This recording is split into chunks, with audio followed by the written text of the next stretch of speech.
بسم اللہ الرحمن الرحیم۔ شروع اللہ کا نام لے کر جو بڑا مہربان نہایت رحم والا ہے۔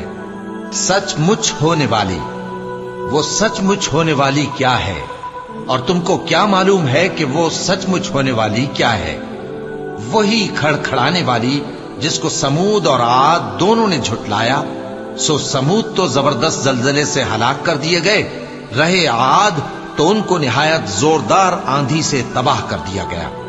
اللہ نے اس کو 7 رات اور 8 دن ان پر چلائے رکھا۔ تو اے مخاطب، تو ان لوگوں کو اس میں اس طرح گرے ہوئے دیکھتا جیسے کھجوروں کے کھوکھلے تنے، پھر کیا تو ان میں سے کسی کو بھی باقی دیکھتا ہے؟ اور فرعون اور جو لوگ اس سے پہلے تھے اور وہ جو الٹی ہوئی بستیوں والے تھے، سب گناہ کے کام کرتے تھے، سو انہوں نے اپنے پروردگار کے پیغمبر کی نافرمانی کی تو اللہ نے بھی ان کو بڑا سخت پکڑا۔ جب پانی طغیانی پر آیا تو ہم نے تم لوگوں کو کشتی میں سوار کر لیا تاکہ اس کو تمہارے لیے یادگار بنائیں اور یاد رکھنے والے کان اسے یاد رکھیں۔ پھر جب سور میں ایک بار پھونک مار دی جائے گی اور زمین اور پہاڑ دونوں اٹھا لیے جائیں گے، پھر ایک بار ہی توڑ پھوڑ کر برابر کر دیے جائیں گے، تو اس روز ہو پڑنے والی یعنی قیامت ہو پڑے گی، اور آسمان پھٹ جائے گا تو وہ اس دن کمزور ہوگا، اور فرشتے اس کے کناروں پر ہوں گے، اور تمہارے پروردگار کے عرش کو اس روز 8 فرشتے اپنے اوپر اٹھائے ہوں گے۔ اس روز تم لوگ سب پیش کیے جاؤ گے اس طرح کہ تمہاری کوئی پوشیدہ بات چھپی نہ رہے گی۔ اب جس کا اعمال نامہ اس کے داہنے ہاتھ میں دیا جائے گا، وہ دوسروں سے کہے گا کہ لیجئے میرا نامہ اعمال پڑھیے، مجھے یقین تھا کہ مجھ کو میرا حساب کتاب ضرور ملے گا۔ پس وہ شخص من مانے عیش میں ہوگا، یعنی اونچے باغ میں جس کے میوے جھکے ہوئے ہوں گے۔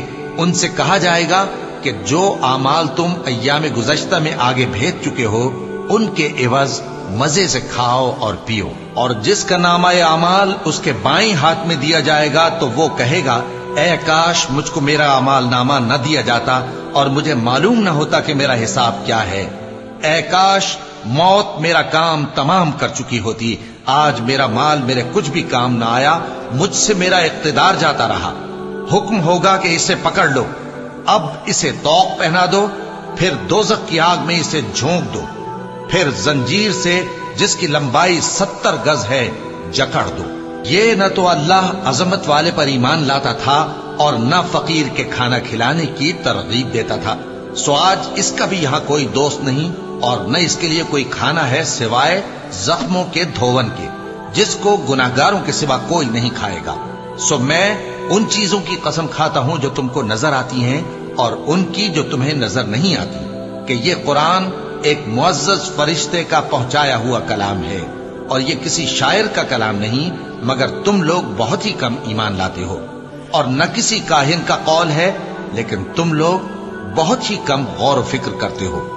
یہ رب العالمین کا اتارا ہوا ہے، اور اگر یہ پیغمبر ہماری نسبت کوئی بات جھوٹ بنا لاتے تو ہم ان کا داہنا ہاتھ پکڑ لیتے، پھر ان کی رگے گردن کاٹ ڈالتے، پھر تم میں سے کوئی ہمیں اس سے روکنے والا نہ ہوتا۔